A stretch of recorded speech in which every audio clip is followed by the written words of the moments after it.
Bienvenue Malik Boumediene. Merci. Merci d'avoir accepté notre invitation au débat. Je rappelle que vous êtes professeur de droit et de sciences politiques à l'université Mohamed VI Polytechnique de Benguerir. Donc vous nous venez tout droit de Benguerir. Exact. Et vous nous venez tout droit pour, avec vous, en fait, cette info en face, c'est de l'analyse, analytique, sur le paysage politique, entre action et inaction, puis l'environnement global dans lequel nous sommes. On va passer ensuite aux chantiers, réformes prioritaires, certaines qui sont en attente, certaines qui sont en jachère, certaines qui n'ont pas, en tout cas, avancé. Et puis on finira par les perspectives Maroc 2020, avec un horizon 2030, nouvelle décennie. On est à quelques jours de la fin de l'année, fin 2019, et de voir un petit peu l'ensemble de ces défis dans un cadre et un environnement totalement mondialisé, avec plein de technologies, de réalité augmentée, voilà, tous ces enjeux-là en tout cas. Mais on va démarrer, Malik Boumediene, par votre lecture, appréciation. Si je vous dis morosité ambiante aujourd'hui, tout le monde s'en plaint, en tout cas, et est-ce qu'il faut y a un lien étroit, selon vous, avec le personnel politique? Écoutez, alors sur cette question, moi je pense que s'il y a une certaine crise qui s'installe, un certain malaise en fait, je pense qu'il s'installe véritablement dans le personnel politique marocain, mais pas uniquement marocain, mais là, en nous parlant du Maroc, en fait, si on regarde, pourquoi on peut parler de malaise? Moi, je pense qu'il y a un malaise profond qui n'est pas nouveau, en fait, mais auquel on n'a jamais apporté véritablement de solution. Alors, il y a qu'à regarder le taux d'abstention, qui est très significatif en fait. Aux dernières élections législatives, il y a eu plus de 55% d'abstention. Alors effectivement, les élus, l'élection est légale, mais est-ce qu'ils ont une véritable légitimité? Moi, j'ai un gros doute là-dessus. Et puis ensuite, je pense que les Marocains, pourquoi ils ne se mobilisent pas en fait pour aller voter? Il y a plusieurs raisons. Tout d'abord, pour certains, considèrent que le fait d'aller voter, ça va rien changer, de toute façon. Ça va pas changer leur situation. Il y a, pour d'autres, ce qu'ils mettent en avant, c'est que finalement, les élus, en fait, c'est pas eux qui font la politique. C'est une réalité, j'ai envie de dire, partout dans le monde. Oui. Aujourd'hui, mais si effectivement on contextualise Maroc sur, est-ce que vous considérez qu'aujourd'hui, cette morosité, c'est ce personnel politique qui est le premier responsable. C'est-à-dire, voilà, en tout cas aux yeux des opinions publiques. Je pense que oui, parce que on constate que d'une part, quand on regarde un peu la sociologie politique, en fait, la représentativité, en fait, et notamment d'où viennent la plupart des élus. Je veux dire, ce sont des élus qui représentent pas forcément les couches populaires, en fait, marocaines. C'est une certaines professions. Les élus qui ont des couches populaires, des petits salariés, des petits commerçants, on les voit pas forcément représentant les citoyens marocains à la Chambre des représentants. Donc il y a un déficit de démocratie à ce niveau-là. Démocratie représentative. Démocratie représentative. Voilà, démocratie représentative. Mais lorsque les opinions, en tout cas des citoyens s'expriment, ils disent mais nous de toute façon on comprend rien, on sait même pas qui fait quoi, ils se tapent dessus le week-end, ils essaient de cohabiter ensemble, en tout cas les partis, la majorité du lundi au vendredi, voilà, toutes ces choses-là, est-ce que ça fait partie du jeu politique aussi? Ça fait partie. Mais en même temps, ça crée aussi, ou ça alimente en tout cas un sentiment où dans les esprits c'est confus. C'est-à-dire que le problème, c'est que le mode de scrutin aujourd'hui au Maroc est fait de telle sorte que effectivement il y a une volonté que tous les partis politiques soient représentés, mais en même temps ça permet pas de dégager une véritable majorité en fait, une majorité forte. Et ce qui se passe, c'est qu'aujourd'hui, il y a des tractations continues entre les partis pour tel ou tel vote. Il y a des alliances. Au-delà des idéologies. Voilà, au-delà des idéologies. Donc il y a des compromis, des alliances du moment. Et donc finalement, les citoyens se disent, finalement, on n'a pas un parti véritablement avec un leader, un parti d'opinion qui porte nos idées en fait. Qui a une vision, qui a un projet, qui a une vision, qui a un projet. Qui les assume. Le PJD en l'occurrence. Oui. Je rappelle, vous êtes professeur de droit et de sciences politiques. Je ne vais pas vous demander de porter un jugement de valeur sur cette formation politique, mais grosso modo, parce que il est aux responsabilités depuis 2011. Est-ce que là-dessus, c'est lui aussi qui cristallise un petit peu, on a l'impression en tout cas, le fait que cette désaffection envers le politique, ils sont aux responsabilités, on comprend plus rien aujourd'hui, le projet de loi de finances, il est assez confus aussi, voilà. Donc les politiques menées, quelles sont les priorités, réforme de l'éducation, santé, voilà, les gens sont en attente. Est-ce qu'il a une part de responsabilité pour vous qui est très conséquente? Oui. Pas conséquente, mais très conséquente. Oui, parce que en fait, la question qui se pose lorsqu'un parti tel que le PJD est au pouvoir depuis de très nombreuses années, c'est on attend d'un tel parti qu'il mette en avant un programme lisible, clair, et qui va jusqu'au bout de son programme. Or là, qu'est-ce qu'on a constaté? On a constaté que ce soit dans le domaine des politiques sociales, que ce soit dans le domaine de l'éducation, rien n'a été fait. Quand on regarde la question de la réforme du code pénal, rien n'a été fait. Tout a été mis de côté, quoi. Il y a une volonté de. C'est la responsabilité que de ce parti-là ou c'est la responsabilité de la majorité gouvernementale qui est composée des 4 partis? Oui, mais je pense que c'est non, mais je pense que tout le monde a sa responsabilité. Mais pourquoi ils font pas avancer les chantiers, selon vous?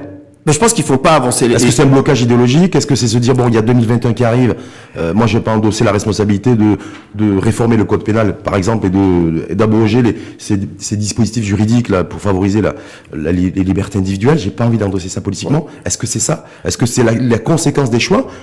Ben, je pense qu'il y a les deux. En fait, je pense qu'il y a d'une part la question idéologique, effectivement, parce que si on prend l'exemple du code pénal, ça fait depuis le projet de réforme du code pénal depuis 2016, il est à la Chambre des représentants, il était dans un carton finalement, on s'en est jamais occupé. Tout ça pour des raisons idéologiques et bon, des raisons électorales en fait. Hein.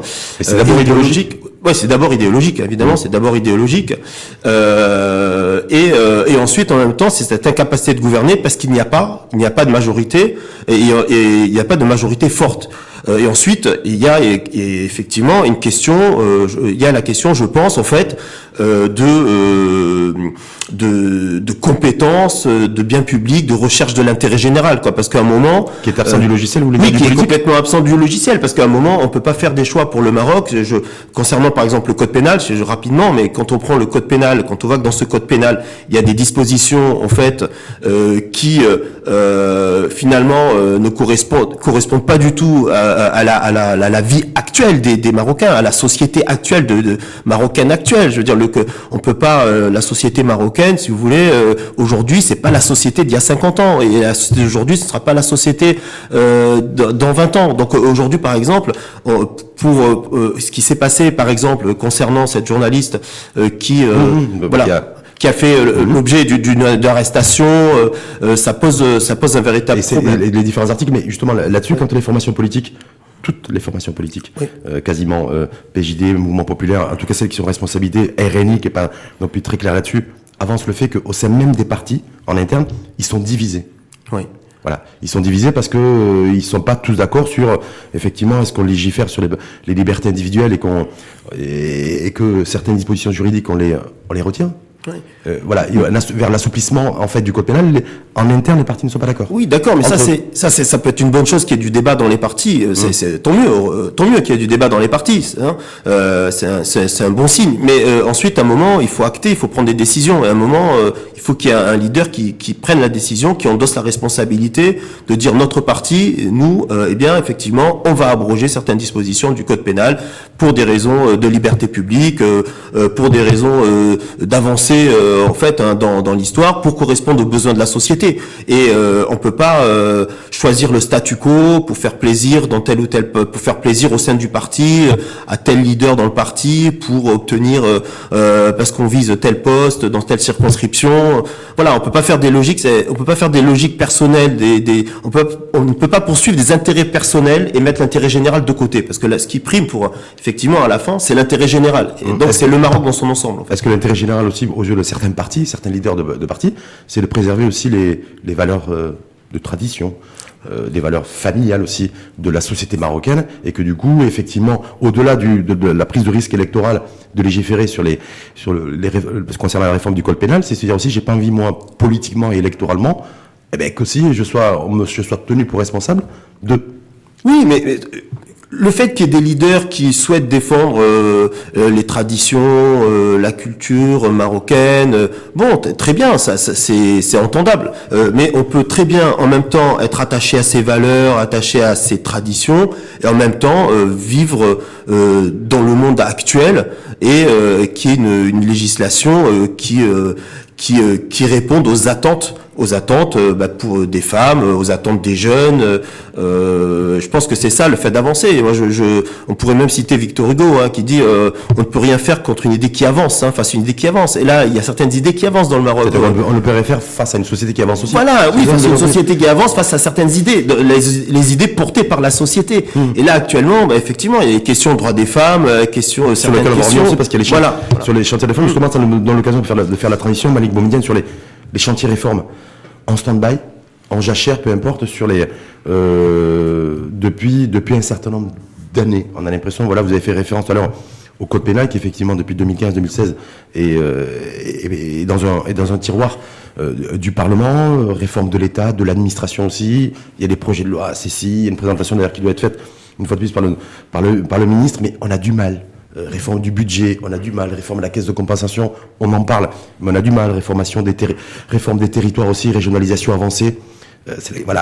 Tous ces chantiers-là, en fait, réforme du marché du travail, réforme du code du travail, réforme de la fiscalité, beaucoup de mal. Alors moi, là-dessus, sur la question de l'avancée, en fait, du calendrier législatif, du calendrier politique, il y a plusieurs. Moi, il me semble qu'il y a plusieurs causes, en fait.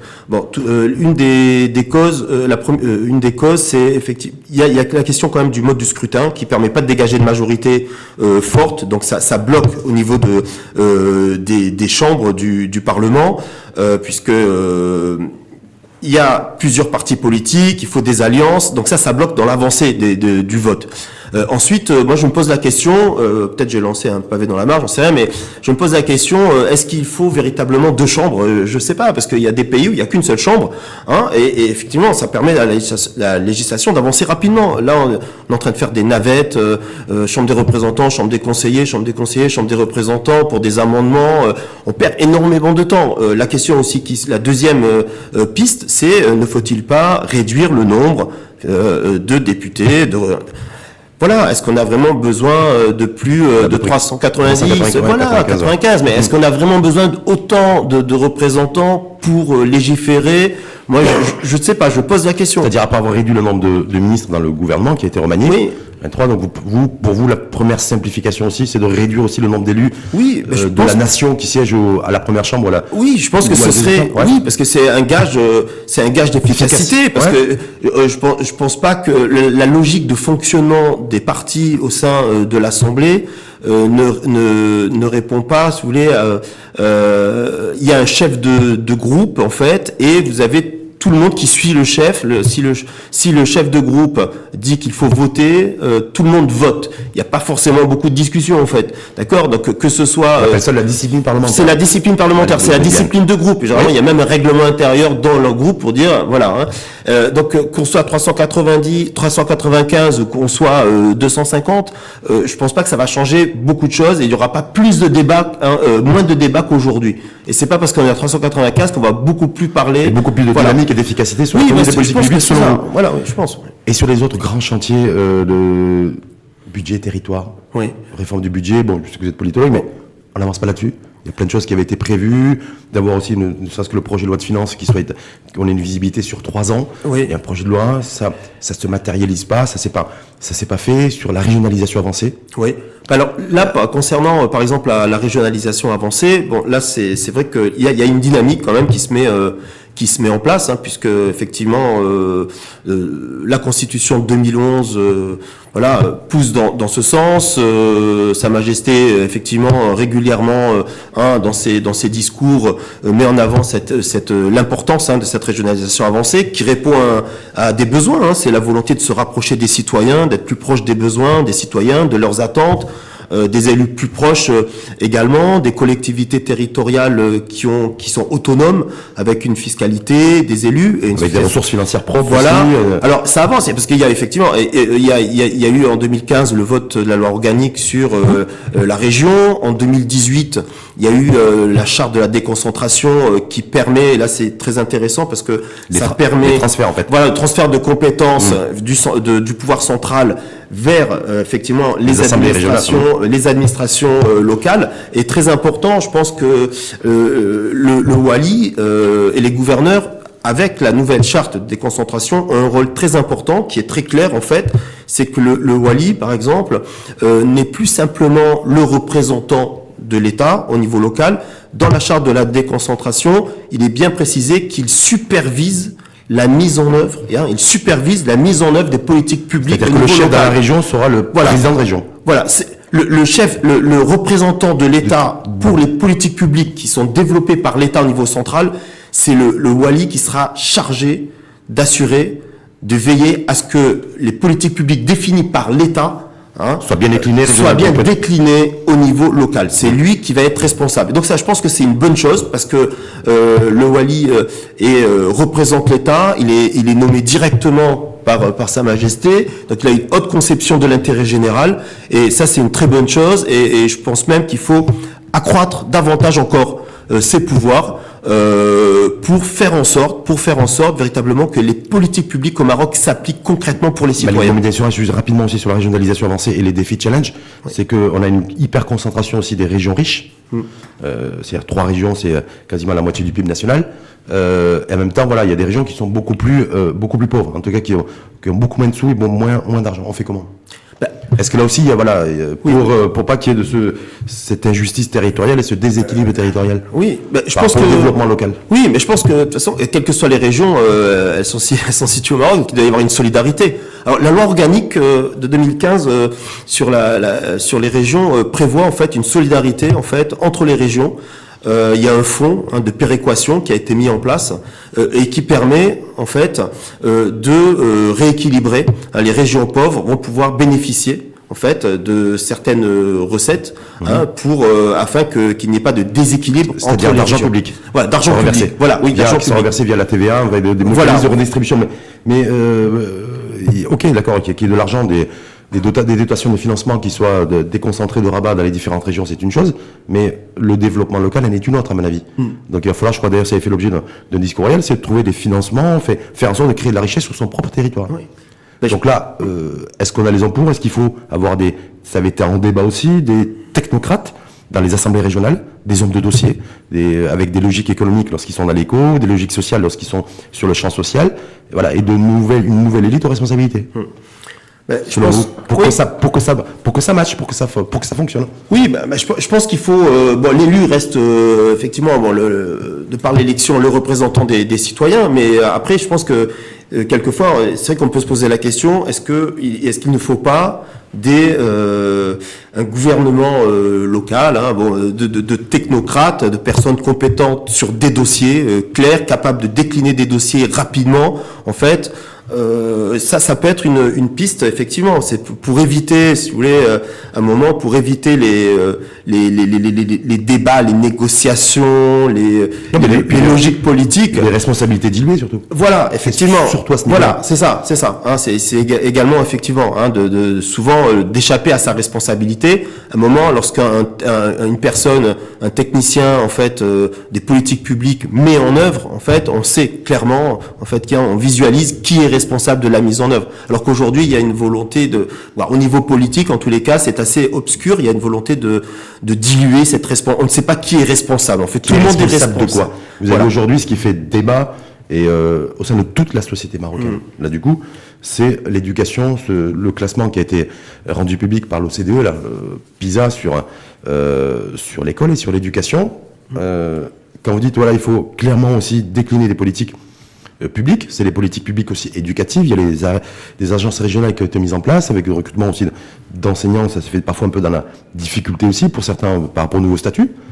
Mais sur l'école, sur l'éducation, tout le monde s'accorde à dire effectivement c'est la priorité, des priorités. Hop, ce rapport tombe et on voit qu'en fait personne ne veut prendre la responsabilité d'eux d'une part, et ce qui m'inquiète un peu lorsqu'il va falloir décliner ça par région. Oui. Ben, la question qui se pose effectivement, donc ce rapport, j'ai vu, concernant le classement du Maroc, donc il y a beaucoup de travail à faire encore, en fait, à ce niveau-là. Concernant l'éducation, c'est vrai qu'on pense, on oublie toutes le Maroc rural, quoi, en fait, le Maroc rural, la question de. Je pense que ce qu'il faut absolument, il y a une priorité essentielle, c'est que dans le cadre de la déconcentration, que l'État donne les moyens, en fait, à ses administrations locales et une certaine autonomie afin de prêter une attention particulière à l'éducation nationale. En termes de recrutement d'enseignants, de qualité de vie au niveau local. Là, bon, alors je vais parler de Ben Guelil, mais c'est au niveau du territoire.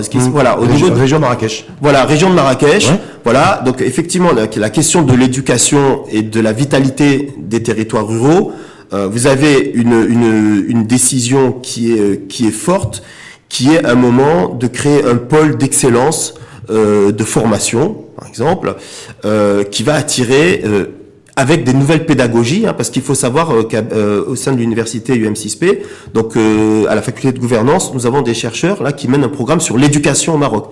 La question de comment apprendre les nouvelles pédagogies, nouvelles formes d'apprentissage. Voilà, nouvelles formes d'apprentissage. C'est pour ça qu'on a été pénalisé par ce classement d'ailleurs. Voilà, parce que ça s'appuie sur la compréhension de l'écriture, de ce qu'on lit et de ce qu'on écrit. Exactement. Voilà. Donc il y a tout un travail à faire là-dessus, mais à un moment, il faut des moyens financiers. Donc et tout passe par l'éducation. Mais quand on a des moyens financiers, qu'on a un budget qui n'est pas, ce que je dis souvent, hyper méga élastique, que des citoyens, je ne sais même pas si on peut les appeler citoyens, échappent à l'impôt. Oui. Donc on fait comment? Parce que là c'est l'école, ça demande effectivement de l'argent, même si le budget de l'éducation a été revu à la hausse. Oui. Mais quand il va falloir le décliner par région, avoir une politique éducative efficiente, ça veut dire quoi? Ça veut dire que je prends d'ailleurs du budget sur les infrastructures pour renforcer le budget de l'enseignement et de l'enseignement décliné régionalement? Oui, c'est des choix politiques, en fait. Tout est choix politique. Vous avez des recettes, à un moment, vous avez un budget de l'État, à un moment, il faut faire des choix. Voilà. Alors, est-ce que l'éducation est un choix? Si c'est un choix, une priorité politique, en fait, on fait en sorte de donner les moyens pour mener à bien cette politique. Ça qui manque, c'est des hommes et des femmes politiques. Il y en a, mais il faudrait davantage qui ont le courage de dire, voilà ce qu'il faut faire. Voilà ce qu'il faut faire. Je me bats pour obtenir la mise en œuvre de telle politique. Et je pense que c'est ça la logique. C'est ça le changement de mentalité, quoi. Ce qui doit changer, en fait, chez certaines personnes, en fait. La rupture de mindset, c'est ça, en fait. C'est de ne pas être dans le déni. Ou de regarder en fermant un œil une réalité que tout le monde voit, c'est se dire effectivement il y a cette réalité-là, je la prends à bras le corps, je l'assume devant les opinions publiques, et voilà mon plan d'action, voilà ma vision, et voilà ce que je compte. C'est ce qu'il faudrait faire. Voilà ce que je voudrais faire. C'est ce qu'il faudrait faire. C'est ce qu'il faudrait faire. La logique politique à court terme fait qu'ils ne le font pas. Voilà, mais à long terme, c'est ce qu'il faudrait faire, mettre en place une véritable politique, c'est dire on met tout sur la table, on fait le bilan, on fait l'état des lieux, on voit les problèmes, et à partir de ce moment-là, on trouve des solutions, on propose différentes pistes et on les finance. Voilà, et on essaye de se projeter vers l'avenir. On fait pas une politique au niveau éducatif, on ne fait pas une politique sur 5 ans. Il faut avoir des plans sur 30 ans, 40 ans, 50 ans. C'est ça qu'il faut faire. C'est d'ailleurs une loi cadre sur l'éducation qui est habitée par cette vision sur du long terme, sur 2030. Mais effectivement, il y a des déclinaisons qui sont faites en fonction de l'agenda politique aussi. Rappelez-vous toute la polémique qu'il y a eu lorsqu'il y a eu la réintroduction de langue étrangère, de langue internationale comme langue d'enseignement pour certaines matières. Il y a eu toute une bataille politico-idéologique. Voilà. Donc c'est compliqué. Ouais. Oui, c'est ça. Oui, c'est ça qui freine. C'est ça qui freine. Mais ce qu'il faut, il faut vraiment une politique. Il faut une politique qui soit claire, qui ne soit pas fondée sur de l'idéologie partisane, en fait. C'est une politique où... c'est pour ça, ce qu'il faut regarder, par exemple, si on constate qu'en Norvège, par exemple, en Norvège, ils ont supprimé toutes les matières là, cette année, en Norvège. Avant, ils avaient supprimé les notes, maintenant, ils ont supprimé les matières, l'éducation. Bon, et pourtant, la Norvège est classée parmi les premiers pays en termes d'éducation. Ce qu'il faut faire, c'est regarder un petit peu ce qui se passe ailleurs, et regarder ce qui marche pas ailleurs, et prendre le meilleur en tenant compte de la situation du pays. Voilà. Et en fonction de ça, définir une politique. Mais ne pas avoir de position idéologique. Voilà. En tout cas pour l'éducation, régionalisation, donc développement des territoires, ça va être essentiel et prioritaire. Ah oui, je pense. Je pense que c'est vraiment essentiel. Je pense qu'il vaut mieux investir dans l'éducation que subventionner les produits de première nécessité qui sont subventionnés aujourd'hui, comme la bouteille de gaz et la farine et les céréales. Ouais, Est-ce que c'est l'arbitrage budgétaire aussi qui va reposer là-dessus? Oui, c'est un arbitrage, oui, bien sûr, mais ça peut être, je sais pas, ça dépend, il faut un peu les lignes budgétaires, ou est-ce que dans la loi de finances 2020, ou est-ce qu'on a 14 milliards de dirhams mobilisés sur la caisse de compensation, est-ce que je continue à compenser ce que j'ingurgite, et qui est dans mon appareil, j'allais dire, alimentaire, tout le système digestif, ou est-ce que je nourris l'appareil cérébral en termes de financement public? C'est sûr. Mais je pense que l'éducation, tout passe par l'éducation, que ce soit l'éducation, ça a des conséquences après sociales, en termes de vie citoyenne, de vie démocratique, de citoyenneté, de citoyenneté au sens très large, Malik Mounien, donc justement, on va faire la transition pour le troisième axe, c'est très dynamique avec, il y a une nouvelle commission spéciale qui est mise en place, en tout cas il y a un nouveau président, une commission qui va plancher sur le nouveau modèle de développement au sens large. Alors beaucoup disent, d'abord le nouveau modèle de développement c'est très hyper méga vaste, mais quand on a parlé de l'éducation pour faire de la transition, est-ce que pour vous en fait le nouveau modèle de développement c'est d'abord premier palier éducatif, ou alors on va arriver en 2020, 2030 et qu'il y a l'éducation mais il n'y a pas que l'éducation? Je pense que aujourd'hui on est arrivé au bout d'un certain modèle de développement. C'est-à-dire que le développement, ça ne peut pas être que du développement économique, en fait. On ne peut pas faire que ça. Mais il fallait en même temps faire ça. Oui, évidemment, on ne peut pas faire que ça. Hein. C'est-à-dire qu'à un moment, le développement, c'est aussi la lutte contre la pauvreté, en fait. Hein, c'est l'accès aux droits sociaux. On peut pas laisser de côté une partie des citoyens marocains, en fait. Hein. Donc le développement, c'est aussi le développement humain, en fait. Hein. C'est pas uniquement le développement économique. Il y a l'INDH qui avait été créé, il y a le nouveau registre d'ailleurs de ciblage précis des populations défavorisées qui, pareil, ça fait pratiquement un an qu'il est en sommeil, on ne sait pas trop pourquoi d'ailleurs. Ouais. Donc voilà, il y a des politiques sociales avec des financements, mais de se dire voilà aujourd'hui, est-ce qu'on doit aborder 2020 selon vous qui êtes politologue, prof de sciences politiques, avec une vision dite sociale des populations défavorisées, ou de se dire non, en fait, il faut, oui, ça, ok, mais il faut aussi, j'ai plein de défis, la mondialisation, la réalité augmentée, la robotisation, des drones qui vont s'installer dans les restaurants, qui vont pouvoir servir aussi les clients vrais, et que j'ai en même temps un chômage de masse aussi qu'il va falloir qu'il va falloir gérer. Oui, le développement, le développement, c'est évidemment la croissance économique qui est essentielle dans un pays, mais il faut également on pourrait appeler ça de la croissance sociale, qui est importante, la dimension sociale, parce qu'on peut pas laisser des citoyens marocains sur le bord de la route, avec les conséquences que ça entraîne, les manifestations, l'atteinte à la dignité. Donc c'est une question. La question de l'environnement aussi, au niveau du développement, c'est une question importante. La question de l'éducation, effectivement, et puis la capacité, le développement, c'est une capacité d'avoir une vision. La vision pour l'avenir, c'est-à-dire la question de la prospective. Quel Maroc on veut pour l'avenir, en fait. Et pour vous, ça se pose aujourd'hui. Voilà. Mais effectivement, nous sommes à 3 semaines de 2020, du 1er janvier 2020.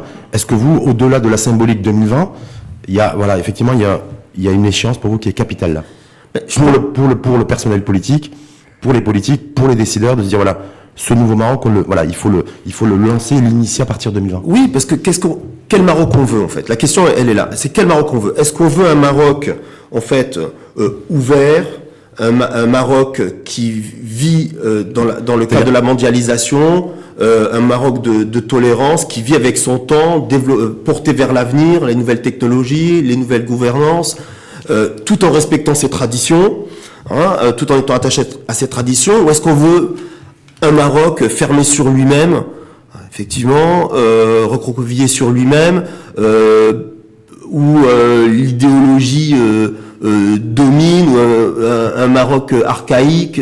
Est-ce qu'on veut ça? Alors, qu'est-ce qu'on veut véritablement? Moi, je pense qu'aujourd'hui, la majorité, très grande majorité des Marocains, en fait, veulent du progrès, veulent de la prospérité. Veulent de la prospérité, veulent du progrès, veulent du respect des libertés publiques, effectivement, parce que on peut pas. Moi, ça va.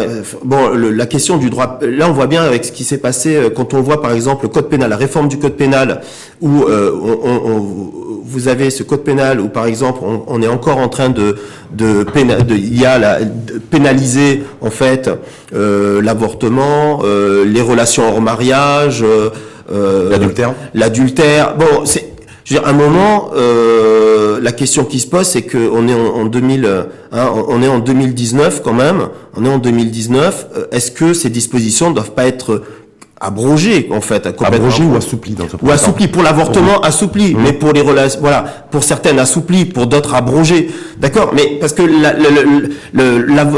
tout ça pour des raisons idéologiques. L'avortement, on sait qu'il y a plusieurs centaines d'avortements chaque année, illégal. Qu'est-ce qu'on fait? On fait rien avec ça. Non, mais il est conditionné. Il y a voilà, mais il faudrait ouvrir. Il faudrait davantage ouvrir, ou les relations hors mariage. Bon, pour vous, c'est ça en fait l'horizon 2020 et le nouveau Maroc, c'est essentiellement sur ces questions-là, ou sur les questions de plus de productivité, de compétitivité de nos entreprises. Il n'y a pas que cette question. Il y a la question des normes, des valeurs et certaines dispositions effectivement à soit assouplir, soit à abroger, qui ne correspondent plus aux attentes de la société actuelle en fait.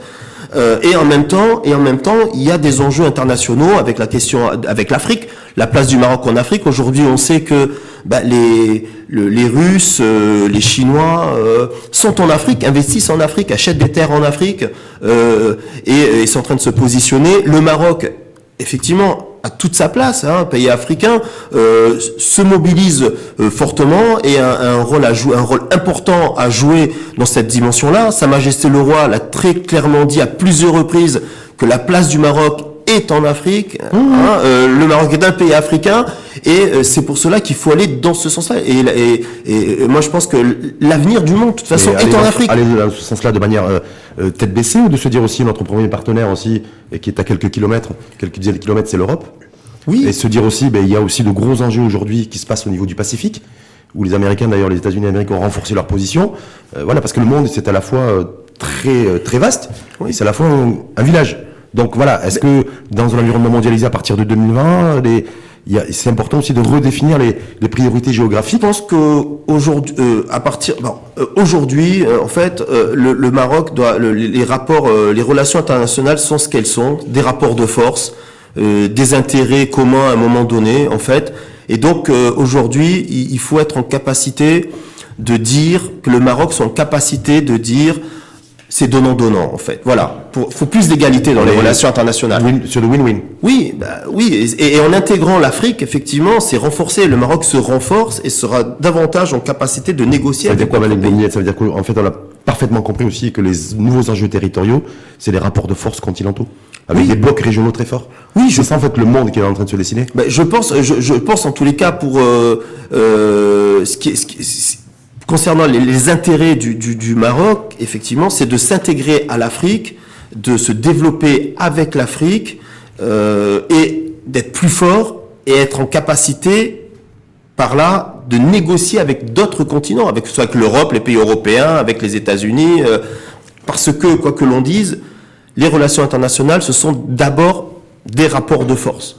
Voilà. Ça veut dire que là, il faut aussi un personnel politique qui soit à la hauteur, parce que je rappelle que 2020, en tout cas 2021, il y a plein d'échéances électorales. Les élections communales, les élections régionales, les élections législatives. Et que là aussi, effectivement, il faut une rénovation du personnel politique avec aussi des citoyens. On dit très souvent que cette élite marocaine a tourné le dos aux populations et est dans un conformisme. Bien, voilà. Est-ce qu'il faut qu'elle sorte aussi, au lieu de plutôt de râler et autres, c'est-à-dire, voilà, d'aller chercher parce que notre destin, en fait, si j'ai bien compris votre propos, il est entre nos mains. Il est entre les mains de personne d'autre. Oui, bien sûr. Je veux dire, à un moment, les Marocains, il faut bien se dire que quelquefois, il y a souvent un slogan, on a les élus qu'on mérite, quoi. Mais mais un petit peu, à un moment, faut aller se présenter, faut monter des listes, faut monter des partis. Il faut pas uniquement être dans son coin en train de dire je vais pas voter, je vais m'abstenir. Dépasser la déclaration d'amour envers son pays. Ah oui, évidemment. Il faut s'impliquer dans son pays, quoi. C'est non, il faut s'impliquer dans son pays, mettre en avant des idées. C'est comme ça qu'on fait avancer les choses. C'est sûr si on se positionne pas, en fait, on laisse la place à d'autres personnes. Et les autres personnes ne veulent pas forcément que les choses changent. Il faut faire de la politique autrement. Il faut qu'il y ait des nouvelles générations, un renouvellement de la classe politique. Voilà, c'est ça qui compte. C'est ça l'avenir, en fait. Et pour que les choses changent, je fais plus confiance sur les citoyens que sur les partis politiques. Les citoyens qui doivent être dans leur rôle, c'est-à-dire ne serait-ce qu'aller voter. Allez voter. Aller être inscrit sur les listes électorales. Oui, il y a 15 millions d'inscrits sur les listes électorales au Maroc. Il y a 8 millions de personnes qui vont 7 millions en fait qui vont voter régulièrement. La question là aussi, est-ce qu'on ne devrait pas mettre en place le vote blanc? Est-ce qu'on ne devrait pas mettre en place le vote obligatoire? Voilà, c'est des pistes. On n'est pas d'accord ou d'accord, j'en sais rien, mais il faut réfléchir un moment et trancher, quoi, prendre la décision. En tout cas, on voit qu'il y a plein d'enjeux. Oui, exactement. Dont la rénovation du système éducatif. Pierre angulaire de toute forme de développement. Exactement. Capital et matériel. Bien sûr, il faut investir dans l'éducation, dans la recherche. L'éducation, c'est la recherche, effectivement, c'est l'innovation. Et vous, juste ma dernière petite question, Malik Boumedienne, à partir de 2020-2021, plus de technocrates qui fait de la politique pour mener à bien les politiques publiques, y compris la déclinaison régionale, parce que la régionalisation, c'est, me semble-t-il, la nouvelle dynamo de notre modèle de croissance économique futur. Oui. Voilà. Parce que je pense que les relais de croissance, ils sont en interne beaucoup plus qu'en externe pour les prochaines années. Oui, moi je pense que véritablement, le fait, c'est qu'il faut vraiment déconcentrer, c'est ce qui est en train de se passer, et mettre en œuvre cette déconcentration réelle, donner les moyens humains à cette déconcentration pour qu'elle puisse véritablement mettre en place ces politiques publiques de manière efficace avec des deadlines, si vous voulez. C'est ça qui est important, avoir cette mentalité-là, hein, et de pas savoir de servir l'intérêt général, servir son pays. Je pense que c'est ça le plus important. Merci en tout cas vous, Malik Boumedienne. Très bien. Je rappelle professeur de droit et de sciences politiques à l'université Mohamed VI Polytechnique de Bengré, parce que vous venez de Bengré, et vous allez repartir à Bengré. Exact. Dans la foulée. Donc merci d'avoir fait, j'ai envie de dire, une escale ici à Casablanca, groupe Le Matin, l'émission L'Info en face. Merci une fois de plus à vous et belle journée.